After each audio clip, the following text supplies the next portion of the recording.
What's up? It's me, Salisha. Welcome back to the Salisha Show. Woo, woo, woo, woo. What is that, my belly? Yes, it is. This is my big old belly. This is my husband's shirt. This is where we're at right now. So I just gotta go with the punches. I'm out of clothes, you guys. But I had an idea and I wanted to say it out loud and just kind of like mull it over and see what you think. So, have you ever cracked a code in your life and all of the pieces just fell together and things just clicked and you just got it? And the feeling that it gave you was a feeling of expansion, a feeling of alignment, a feeling of empowerment, a feeling of just like feeling really good about where you are in life, the things that you're doing, like you feel really motivated. Have you ever felt that? Like no matter where you are right now, maybe you're having a bad day right now, maybe you're right here right now, like having a great day, like I can't wait to take the day by storm or the world by storm or this year by storm.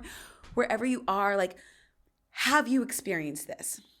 Even if, like, I have friends who, like, live in this space, and I also have friends and family who this is, like, a very foreign thing, but they have experienced it.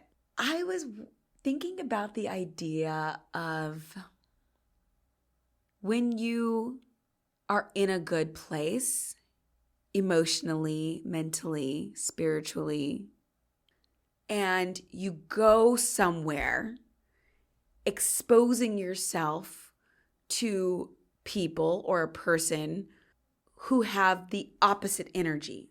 What happens in your experience? Like I'm asking you. Obviously, I can't hear you right now, but maybe you can come on the speak pipe on my website and tell me what happens. And maybe it's something different each time. I was thinking about this of how like if I'm backstage at a Broadway show, which it's been a little while, clearly, I'm 9 months pregnant, there's a different way of thinking. We're like counting our abs, who's the fittest, what are we eating? There's like not a lot of fried food, unless if I'm the one bringing it in. But like there's just like a certain way of like approaching the physical body because we got to go on stage and like do the thing and sweat and be healthy and have the energy to like do a show 8 times a week, 6 days a week. And then if I were to take a vacation and go visit family, say in Arkansas when I'm down south, it is a completely opposite energy, although it's still positive. So maybe this example might not be exactly what I'm going for, but stay with me for a second. If I were to visit my family in the South, the pace is different. People talk slower. People are moving slower. And people are eating very, very differently. How can we take the energy of the place of where we're so empowered and go somewhere with the opposite energy and bring that with us? Another example would be, and I'm whispering now, I don't want to get in trouble. When I'm in New York, I feel so free. Why do I feel free in New York? Because everybody in New York is from somewhere else. And so that means when you move here, you have the opportunity to become who you have always been, but maybe you were hiding it because of fear of judgment or what your family thought or whatever. So when I first got here, I was like, this is my opportunity to see who I really am because nobody knows who I was.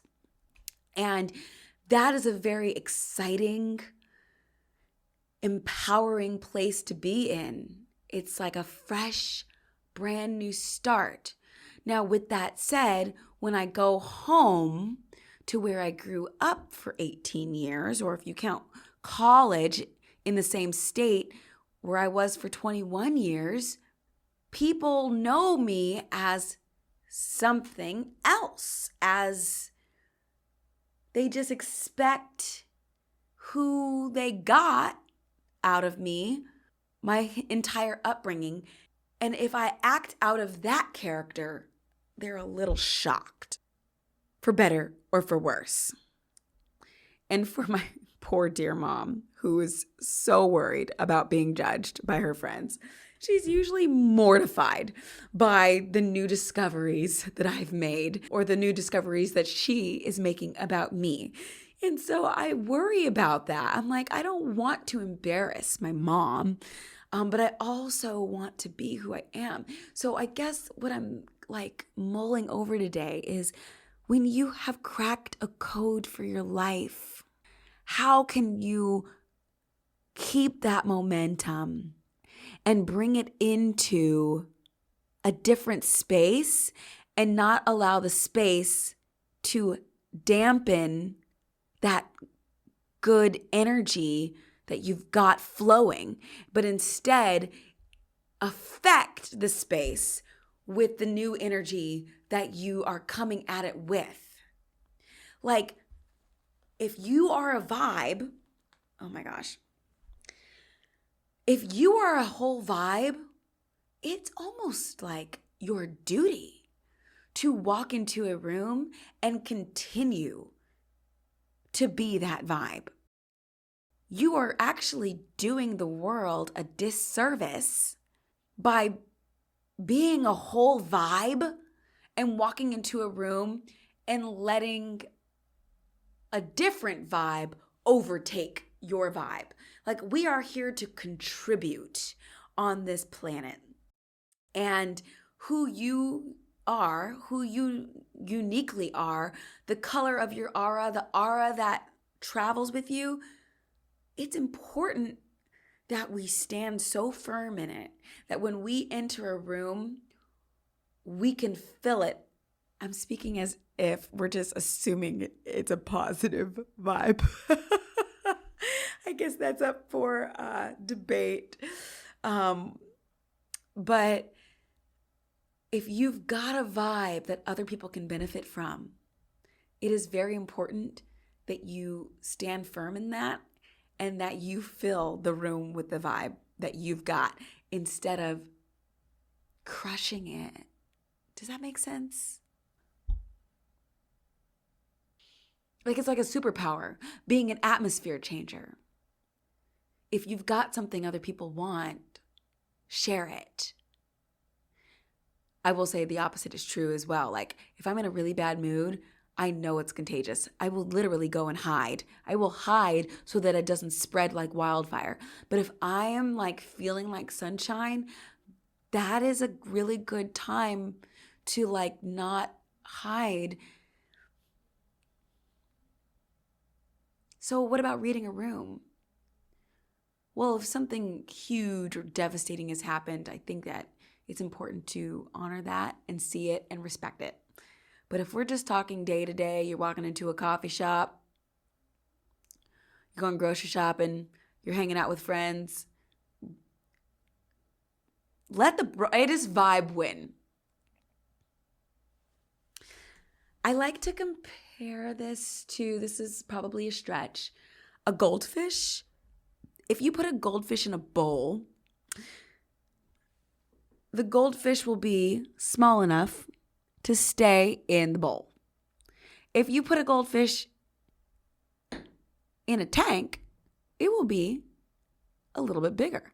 If you drop a goldfish in a pond, it can grow. Like, goldfish can be like a few feet long. So what does that mean?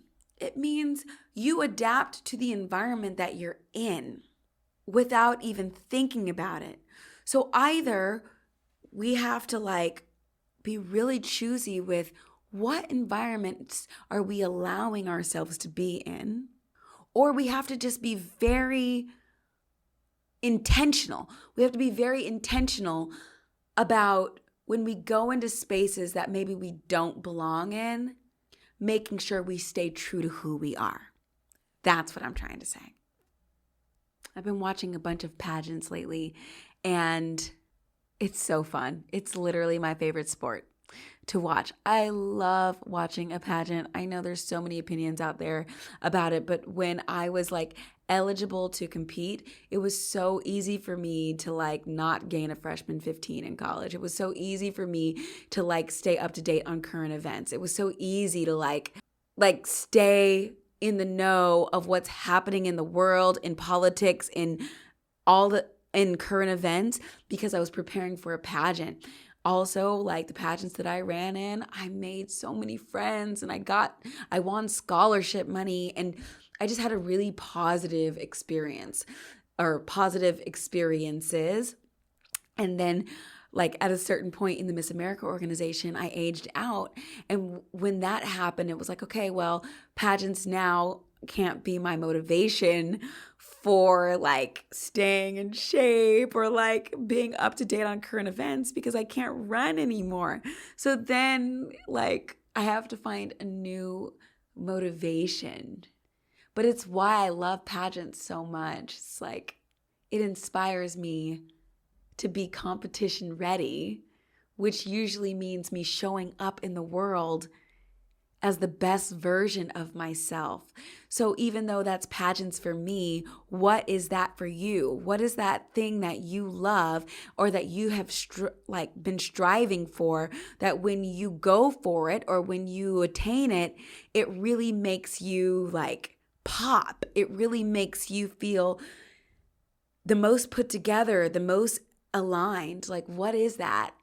I think it's like such a magic secret weapon, wand, whatever, to like discover what that is and keep it in your back pocket.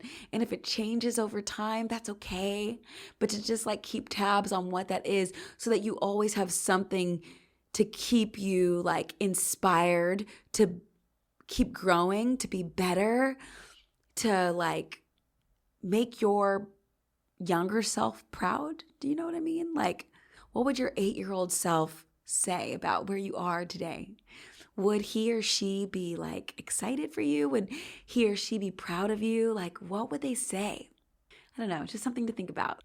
I really want to tie this back into main character energy. It's the idea of when you show up places, you're the main character. Like, like not playing a supporting role in your own life. And I do talk about this in my book, Why Be a 9 When You Can Be a 10. Like fostering main character energy and being the one to influence a space instead of letting a space influence you. And really just stepping into your power unapologetically and showing up, being who you are. That is just like, to me, that's the goal. You walk differently, you talk differently, you carry yourself differently, you pitch yourself differently. You believe you deserve different things when you are the main character of your life, when you decide that you deserve the things that you want. If you have an unspoken belief that you don't deserve it, you keep it away from yourself subconsciously. So I think like it's important to tap into your own version of your own main character energy so that you can attract what you want, the people that you want, and stay as high vibe as possible. That's all I got today. Thank you for hanging out and tuning in, and I'm gonna go put this belly away and I'll see you next week.